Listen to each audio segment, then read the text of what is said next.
Nella NG officiel. Nella NG. Écoute, like et abonne-toi à Nella NG officiel sur YouTube.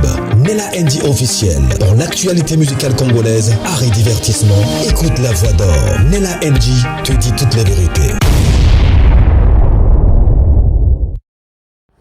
Cardozo Kandou Ozaré, elle risque la prison.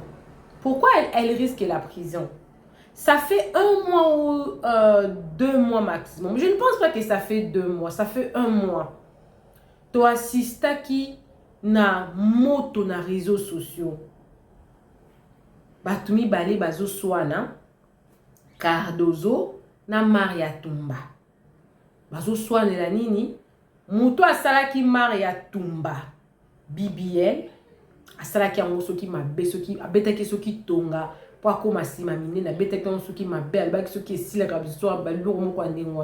bref, c'est très compliqué.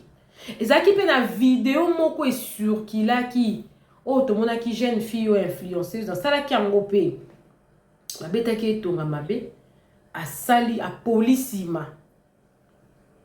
Tu es comment on est sous maman moko ba sala qui est ba benda qui est ba graisse à cuisse a kufaki ceux qui aiment le muta sala qui est yango. Suite à ça, Lobaki interpellé qui vraiment ministère à santé. Pourquoi vous octroyez des autorisations d'ouverture? Il y a un centre amitié, la santé a mise en jeu. Et bien, oui, bien sûr, une loi a été votée contre ça. Suivant toutes les vidéos, Cardozo a salinini. Et puis, dans zone, on a renchérir. Je vais expliquer bien soit long et large. Bon là dans la vidéo, non c'est la vidéo ya Cardozo, non c'est la vidéo ya loi wana va voter et puis dans zonga. Toujours reprocher ni na Cardozo. Après dans zonga pour on est à renchérir. Bon là. Enfin les chirurgiens est là. Chirurgien Azadji Nakati a 16 magique. Merci na batutu basala réservation na banko basaki na patience ya kozela.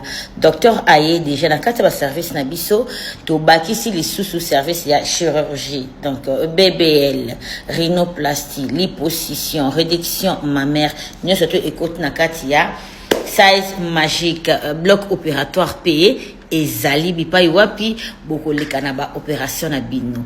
Donc 2026 biso tout au mana sachet. Nous avons dans notre pays très peu de spécialistes pour des raisons médicales. Nous avons 17 provinces dans notre pays qui n'ont pas un seul médecin spécialiste. Alors vous imaginez un chirurgien spécialiste en chirurgie et qui se surspécialise en chirurgie esthétique, on n'en a quasiment pas. Et donc, nous ne pouvons pas, dans ces conditions, autoriser aucune de ces cliniques parce qu'elles ne sont pas médicales. Nous ne pouvons pas leur donner des protocoles parce qu'ils ne sont pas des cliniques médicales. Nous ne pouvons pas leur demander d'avoir des plateaux techniques parce que nous ne nous autorisons pas. Nous ne pouvons pas tout simplement leur demander d'exercer. Et donc, nous avons lancé la fermeture pour raison médicale de ces centres-là, avec la difficulté que nous avons, que certains, c'est juste des centres d'esthétique. Et donc, en ce moment-là, c'est très difficile au ministère de la Santé de fermer un centre d'esthétique parce que nous devons avoir la preuve qu'ils ont posé des actes médicaux, dans lequel cas nous pouvons ensuite fermer cela parce que là, ils ont enfreint la loi. Mais pour celles qui se reconnaissent esthétiques, nous devons faire l'enquête pour savoir si ça se limite à l'esthétique ou si ils utilisent ce nom-là pour faire de la pratique médicale illégale. Nous avons donc ordonné la fermeture immédiate. Nous avons décidé de constituer une base de données fiable. Et nous avons défini un cadre réglementaire strict que nous allons proposer bientôt. Et nous avons décidé de capaciter nos inspecteurs pour cette nouvelle pratique que nous sommes en train de constater dans notre pays. Honorable Président, j'ai dit et je vous remercie. Cardozo, s'il te plaît, petite injection. Au commis na ba cellulite moko chronique, o kotikala ko silate. Muta ko sote ba injection e baby sawa. Elengo nezo mona akata ngozo te lamba ba mona.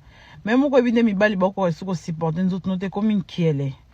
Ngana du domaine Tango là tabakona, non mon a que cette fille a na ba cellulite belé. Je sais pas comment t'expliquer ça en lingala parce que bino batamboke autant à mingi vraiment te. Ba cellulite za ba ngoma ya mipende non kiele. O ka même pas aucune de piscine. Devant mbale o ka même pas ko longola bilamba. Poko mi pe an kiele. So kuna ngana mona ngo. O lati lamba na moni bongo tango longola bilamba devant mi bali. Tika injection. Tika pena. Na se yango mute salio ba cellulite bon. Na du domaine ba cellulite et le karaba cause ebele. Et au bébé so marambo ebele na nzoto na. Alors ba cellulite na yo eza di ya ba jardin. Ya ba injection oyo ozwa. Alors, il est temps au arrêter la injection. Merci. L'orientation prophétique en ligne est un service prophétique où le Saint-Esprit utilise le pasteur Daniel Waxon par la grâce de Jésus-Christ pour guider les enfants de Dieu. Vous entrez dans notre studio face à face avec l'homme de Dieu pour des prières d'orientation et de délivrance. Shalom ma soeur, shalom mon frère, c'est pasteur Daniel Waxon. De l'église de la Trinité du Dieu très haut en Afrique du Sud. Nous sommes un ministère de guérison, de délivrance et de messages prophétiques. Nous avons ici un service très important sur l'interprétation des rêves. Nous interprétons les rêves de nos frères, de nos soeurs de différents coins du monde.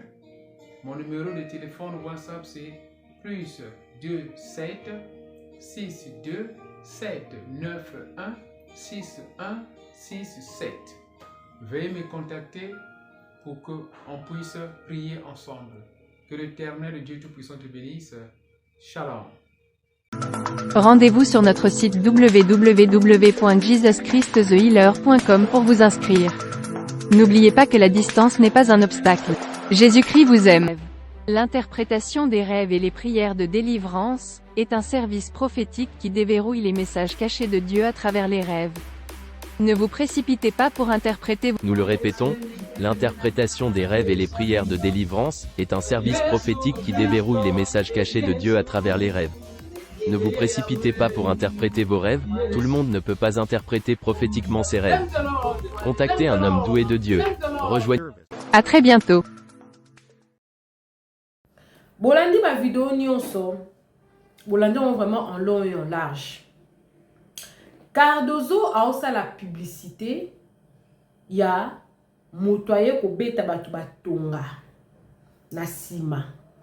Toko sala batu liposuction. Ko kitsa libumu kolongola ba graisse na libumu. Mais rendez-vous izana suite ne moko loué dans tel ya Pullman.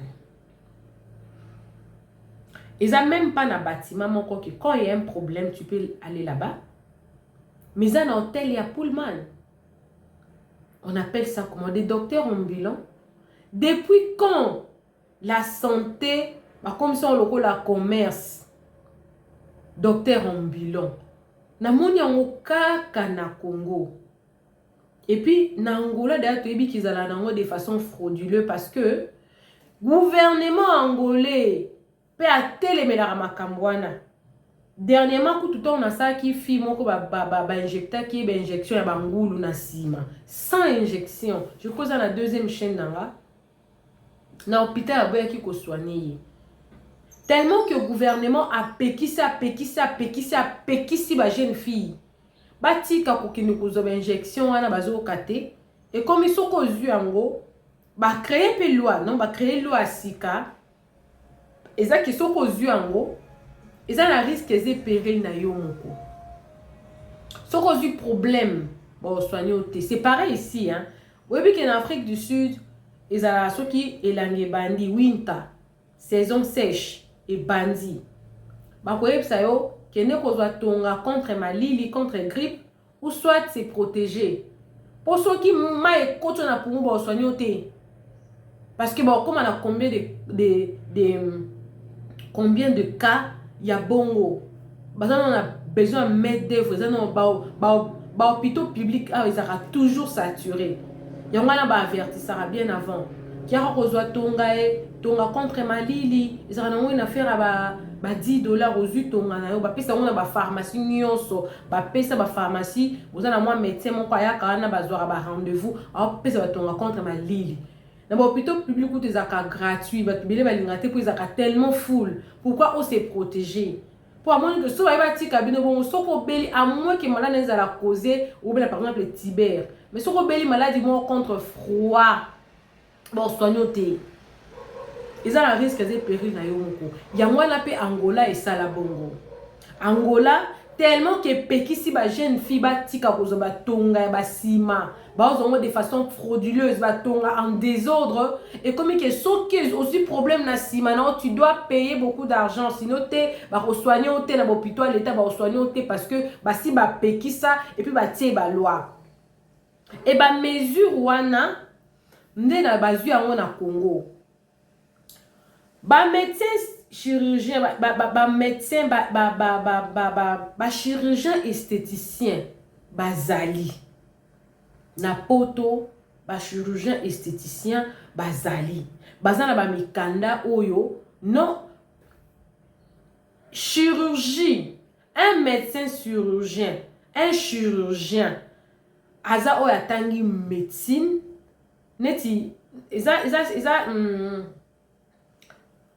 médecine na Congo ezali ok osali généraliste après ok osali spécialiste chirurgien mais ba généraliste déjà na mboka na biso ba opéraka mais ici c'est pas comme ça ici quand tu commences directement au lobby non ça la non ça la par exemple ça dentiste au la docteur dentiste donc autant aka mino aux athées qui n'est pas comme ça c'est non médecine normal général après non pas autant aka mino au sali 4 ans na yo so lingi o se spécialisé ndo kenelo comme susu quand ba mino na peut-être une opération mususu c'est aussi pareil na awa donc awa bato basala bato ba BBL oya ko ka simbo a simbo libumba ça ba chirurgien o batangi na ba université o eza reconnu agréé na mboka na biso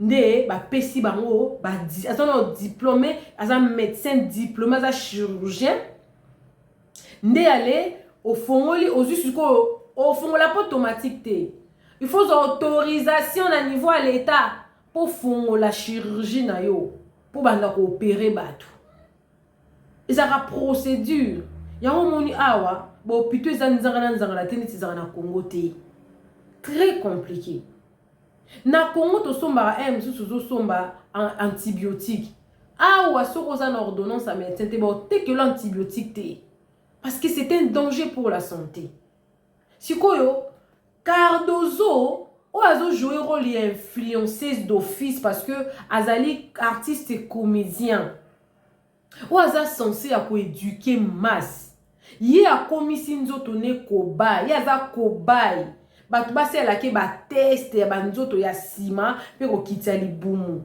ye azio a komisi yango business ye lokola ndima ki peut-être na ye selema ki bien est-ce que bandi ko influencer baninga mususu basala ba koma lokola ye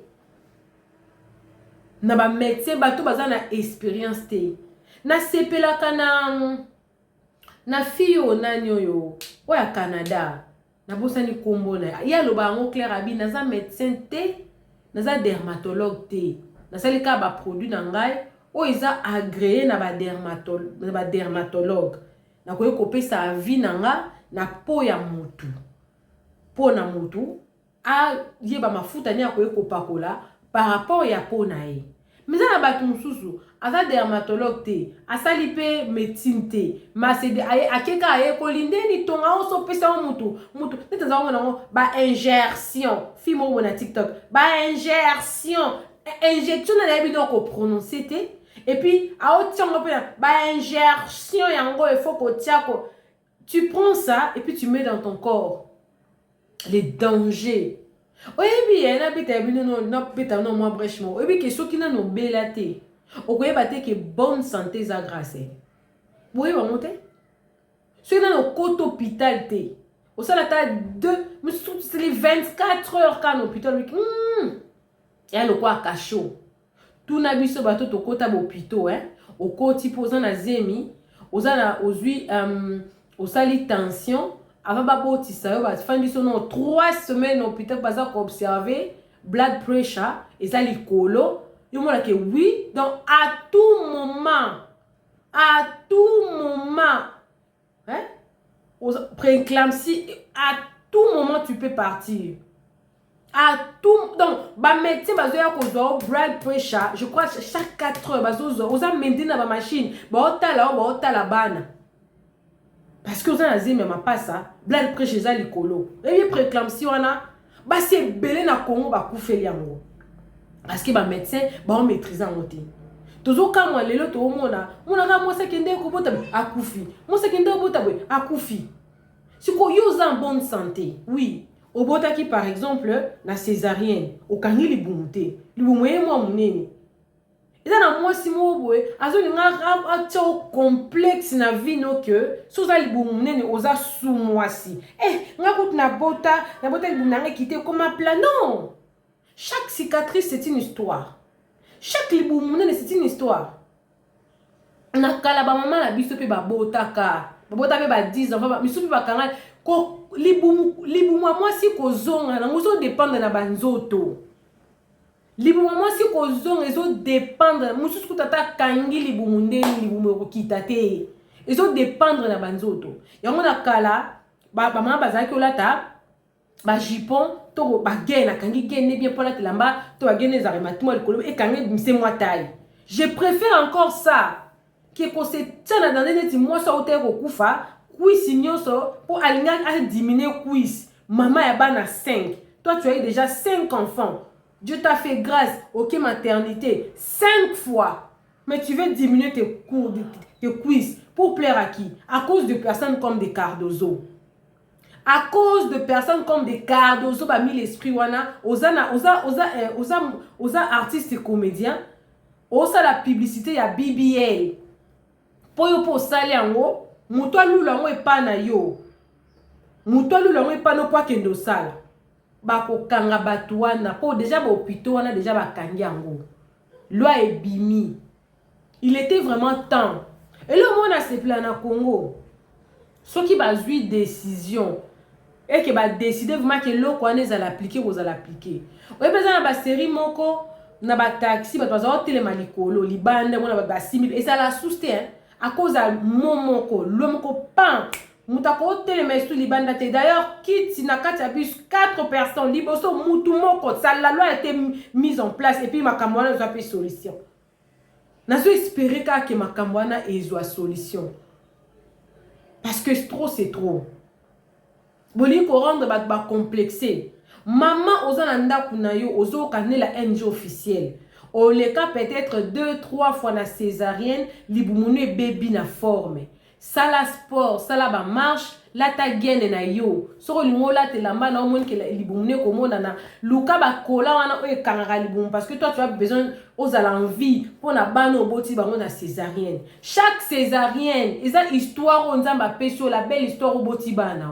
Bo sala na complexité. Ba là si ba to ba complexe non, il faut tia choko. Moi ça choko ne moi si kitoko. Nde bo mona nga boy na sama be. Na sama be. Nga na pembete.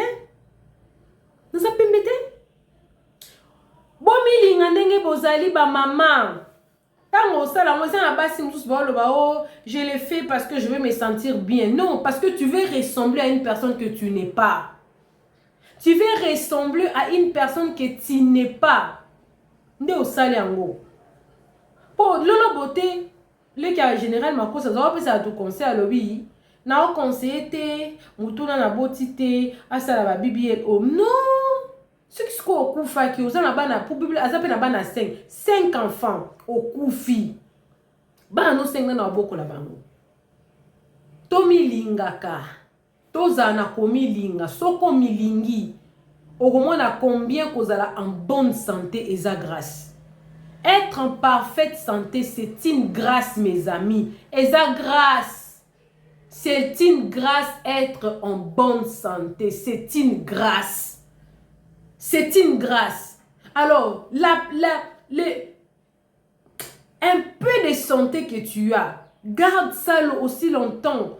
Et ça, les malades, tu es au botama, tant que ça, l'hyposition. Wa koti sur l'eau, mon alibumu. Bazo benda. Oyebite l'eau, nini. Surtout dans la place de la propriété. Ah, bah ça, là, en haut, bah, na ba caméra. Tant ba koti sur l'eau, on a libumu. Bah, on a place ni, bah, otala. Place ni, ezo kota na caméra. Bah, on a libumu, na caméra. Parce que nga na yebi, bébé na nga moko azawa. Azaki na poe moko, ah, batala, po azawa, batala. Tant ba koti sur l'eau. Caméra, zo la, zo yeba place ni, ba zo diriger l'eau. Bah, on kota na l'aveugle, te. Oya Congo ezali so ba koti sur eloko ba oya bate eloko ane zo kendo ba benjo neti fiyo ba sala ke ya makolo akufi. Pourtant en soi elle était en bonne santé, reine aye foi na ye, elle était en parfaite santé. Biloko wana peso au salon et matsaka tension bomi batela na sepeli parce que loi est bimi. Oui, il faut protéger quand même. Mais bino pe bakolo nzoto. Bomi linga. Influenceuse oui Cardozo a mindimi a komi kobai. Yezala pour influencer rabat parce que ya boti bana mi balé mazata ikito kwa nzimba sala e. Yo za Cardozo te. Cardozo ko bimanene makamala mais yo kufi utika ndenge mosa na bakuisa tikali. Bo pesa rabandut na bino te lokola ba kobai ba pasala ba test ya ba classe batangité. Na ba classe batangité.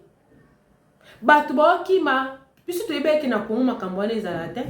Tu ebe zalaka na Turquie, na Tunisie, na Maroc. Po na poto eza cher parce que ba condition eza réunie. Ba condition na France eza réunie, Allemagne, Belgique, c'est réuni. Yangala bati yango cher makasi. Eza rare mona ke mutani a changer sexe nae akoma mwasi akufi rare parce que wana eza bato bazwela ngo ba habilité ba yebi ba sala kango tellement bien que rare de cas que mutu moko a changer sexe nae akufi parce que médecine eza ba pesi license na mutu aza approprié nango na ba pays o ba loi ezali nde ba pesi. Na moka lokwa Congo ozwa risque ya muto otala kosala ndeni babeta mutu tonga ya ingertion mutu na koluka mno video na ya ingertion mutu no yebi na ko prononcer injection te ce que l'on a télé na kana na mno bobeta na sima bino boke na bisiko ke mutu aye a vous non comprendre des complexes à mutu avant da peut-être na poule ma aza na mbongo ndio bateke mutu na na mayele ndio bateke mutu na mayele to atangi. Soko za vraiment na souci makasi ya kosala osala BBL na yo sala yango no médecin oyo aza na diplôme na ngo aza pe na expérience na ngo soki erreur ekoki koya erreur eyaka na ngo kaka bakosala bakokoloba ke non ndenge oza wana erreur ekoki kosalema ekoki kosalema mais eza par exemple na 10% to 30% yango na basinyisa biso ba papier parce que na opération nyonso erreur ezanga te na opération nyonso erreur ezanga te. Bon, comment dire, erreur mais risque ezanga raté, ezanga toujours na risque yango na ba médecin ba se protégera ba mi signe c'est là déjà papier bien avant pour que ce qui est erreur et risque commis, ils ont la charge de la montée. Mais bon, plutôt, ils ont licence, si moi, ça, ministre, moi, PC licence à Fongoli, attendez médecine. Attention, attendez médecine. Est-ce que attendez li wanande? D'abord, tu vas venir à risque. Cardozo a risqué prison. Pour na hebi que Congo na biso so ba décider ba tia mutu mo na merde ba ko tia na merde ba lingwa mo loke comme lokola komesana ngezwa makamba ba injection ana engezwa ezwa penda babenga ngoni ezwa misisa batia bana mike na complexe et puis que mutsura za soifé d'argent hein bana ba 17 ans ba 16 ans bako bana pe ko salango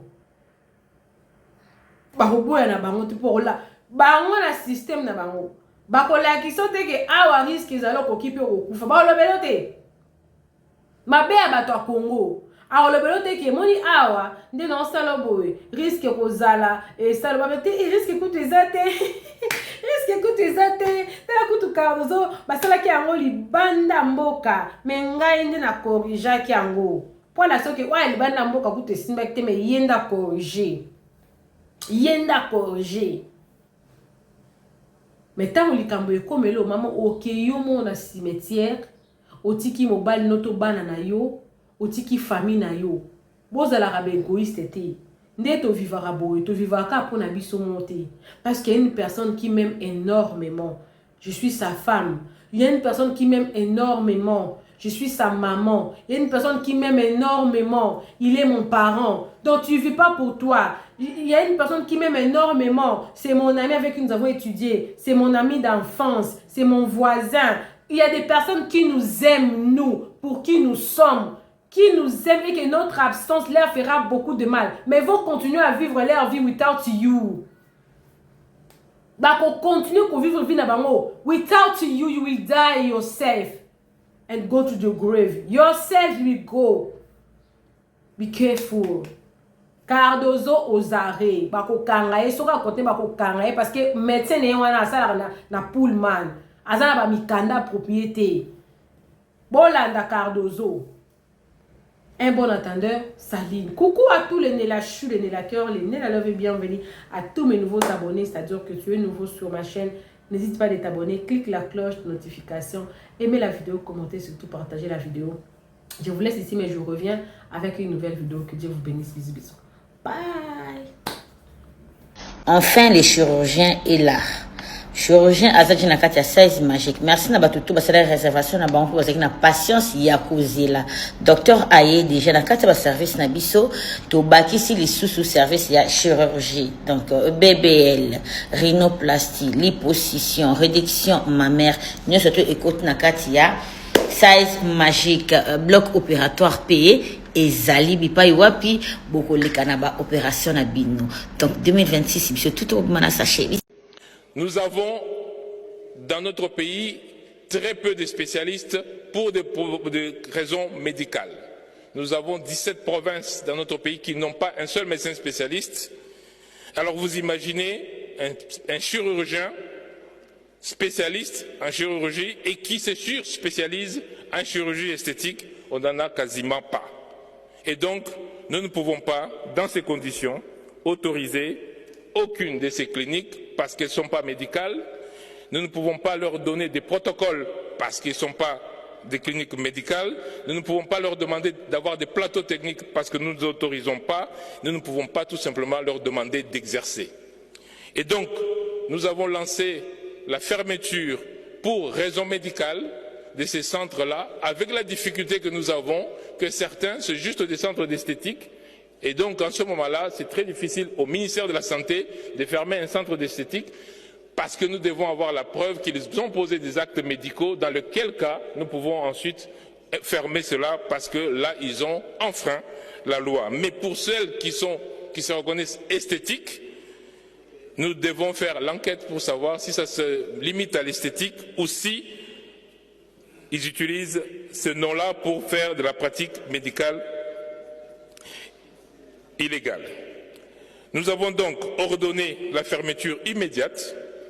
Nous avons décidé de constituer une base de données fiable. Et nous avons défini un cadre réglementaire strict que nous allons proposer bientôt.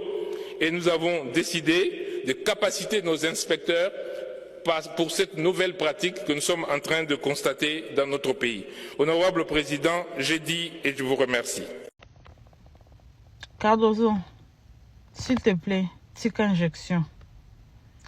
Okomi na ba cellulite moko chronique, oyo kotikala kosila te. muta koso te ba injection e baby sawa elengo nezo mona na kata ngozo te lamba ba mona même moko ebinde mibali bako esiko supporter nzoto note comme inkiele ngana du domaine tangola tabakona na mona que cette fille ana ba cellulite belé je sais pas comment t'expliquer ça en lingala parce que bino batamboke otanga tanga mingi vraiment te ba cellulite za ba ngomba ya mipende non kiele o quand même pas aucune de piscine devant mbale o quand même pas kolongola bilamba pour comme pe un kiele so kuna ngana mona ngo o lati lamba na moni bongo tango kolongola bilamba devant mibali tika injection tika pena na se yango de salio ba cellulite bon na du domaine ba cellulite et le karaba cause ebele et au bébé so marambo ebele na nzoto nao alors ba cellulite na yo eza di ya ba jardin ya ba injection oyo ozwa. Alors, il est temps au arrêter la injection. Merci. L'orientation prophétique en ligne est un service prophétique où le Saint-Esprit utilise le pasteur Daniel Waxon par la grâce de Jésus-Christ pour guider les enfants de Dieu.